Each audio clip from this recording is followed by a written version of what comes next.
Hi, I'm Lisa Ryan. Sometimes I have trouble saying no. If you don't have trouble saying no, then I bet you know someone who does. I hope this video helps you or the person you share this with figure out what to do when someone asks a favor. I was reading in Proverbs 3 this morning. It says, "Do not say to your neighbor, 'Come back tomorrow and I'll give it to you,' when you already have it with you." I'm pretty sure that idea would go for being asked to do something that we can do. However, there are a lot of things we can do, but we can't do them all, nor should we.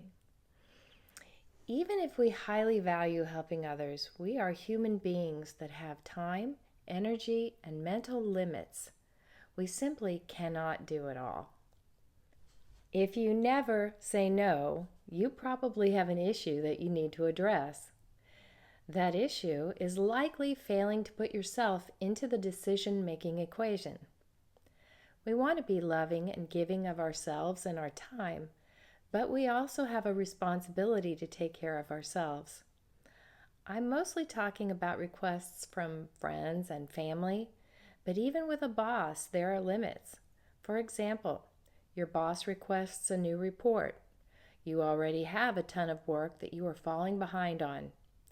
Instead of saying no, which would probably be inappropriate, you could make your boss aware of the situation and ask what you should prioritize. That isn't a no, but it does communicate respectfully that you are aware of your own limits. With friends and family, hopefully you are in a trusted relationship that will allow you the freedom to say no. How you respond to a request matters a lot. Words matter. If you just say no, that will land on someone a lot differently than if you say, "I would love to help you with that, but sorry, I can't." If your teen asks you for an urgent ride, but you're a student doing homework that you really need to finish, you could ask them to call so-and-so and see if they can make another arrangement. If we continually say yes when we want to and need to say no, we are inviting stress and even more requests. If we say yes when we need to say no, we can become resentful of others when really we are the ones who need to develop some backbone.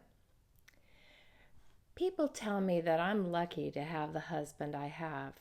I sure am. But I chose him. I have expected consideration and to be treated well. I think he chose me because I didn't want anything I wasn't willing to give.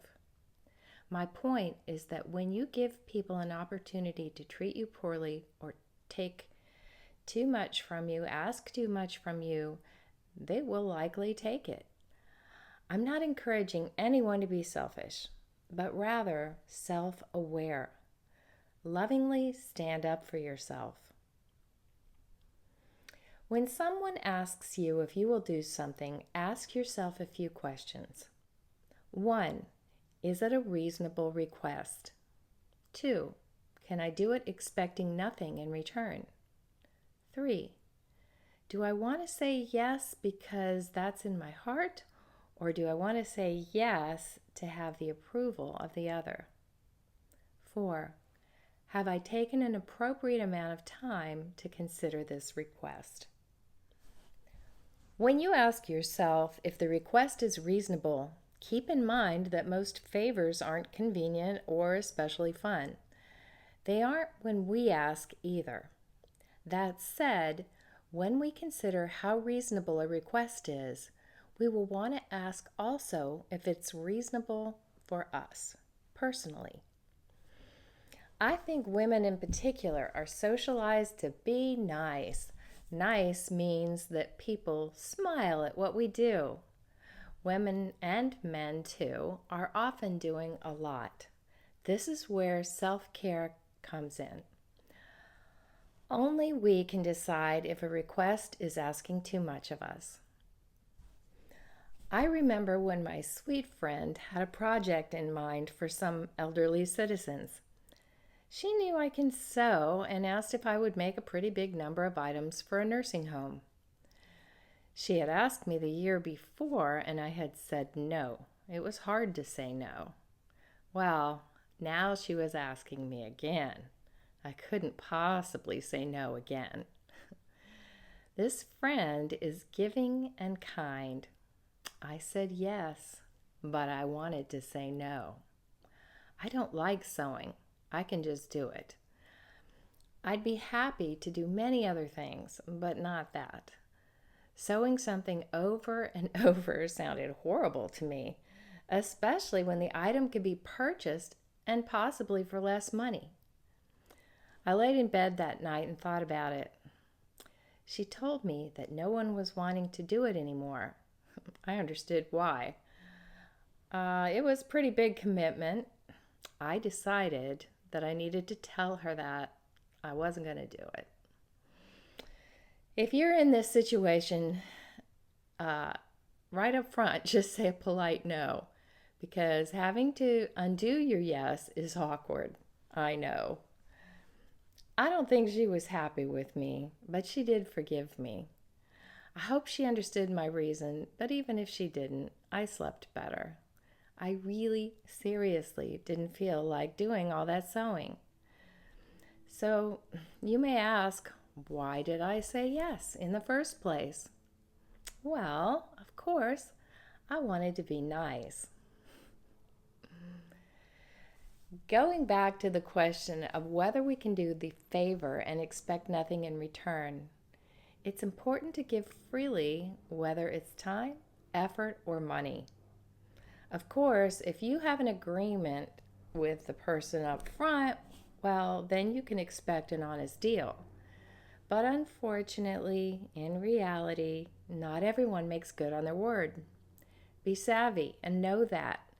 If you loan the money, you might not get it back. If you don't get it back, learn the lesson with that person. The saying, fooled me once, shame on you, fooled me twice, shame on me, is right. We are responsible when we trust someone we know to be untrustworthy. It's on us to be wise, even if the other person did wrong. The next question is about what is in our hearts. Maybe you are a super softie who would love to say yes all the time. That's great. Do whatever you can that leaves you peaceful. Sometimes we don't love the favor, but we love the person. Sometimes we don't love the favor, but we love doing right. If the personal cost doesn't leave us drained or bitter, then go for it. On the other hand, if we choose to say yes for approval, we get left feeling resentful when the responsibility to say no was ours. Take responsibility and end up with peace. Sometimes choosing to do the favor or request leaves us peaceful. Sometimes saying no leaves us peaceful. People who care about you will never resent you for being responsible. Always care for others, but care for yourself too. That's cool. That's our grown-up responsibility. Often it takes a minute or day or more to carefully think through our response. Take the time. If the request asks a lot of you, just say that you would like to have a little time to consider everything involved. If you need to, ask a trusted friend for their input. Sometimes we are pressured by being told that everyone is chipping in or everyone is going to help. You aren't everyone. You're just you.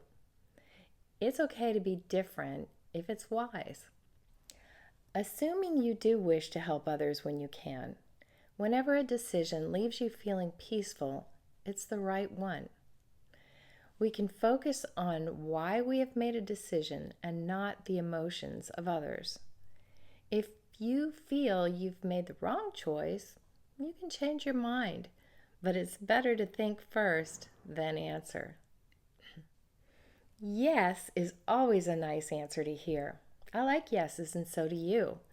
But if saying yes puts us in a situation where we're losing something that we really need to stay healthy, physically, mentally, or financially, then it's okay to say no. God can always help us with discernment. If a false guilt plagues you, then kick it to the curb and focus on health. Congratulate yourself for evaluating carefully and making the best choice. You can always do it differently next time, and there will be a next time too. The main thing we want to do is learn and become aware of how we operate in the world and what our highest values are. If we operate in accordance with our values and don't fail to consider ourselves, we will have peace. I love you out there, and I wish you happy decision making that leaves you with choices that make you feel great.